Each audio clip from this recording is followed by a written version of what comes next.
Ada yang tanya saya, kalau dia buat auto debit, tiba-tiba dia cancel ataupun dah habis masa tamat untuk auto debit dia. Adakah emas di account Gap tu Public Gold ambil semula?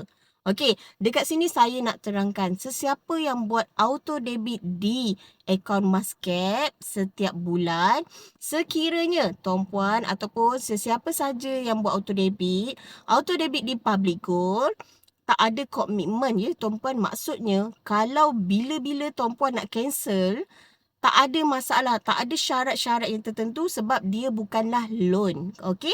Dan kemudian soalan tadi adalah jika auto debit dibatalkan, jangan risau. Emas di akaun Gap itu memang emas milik penyimpan emas yang buat auto debit tersebut walaupun dia batalkan auto debit tersebut. Jadi harap sedikit penerangan ini membantu dan bagi clear kepada penyimpan emas.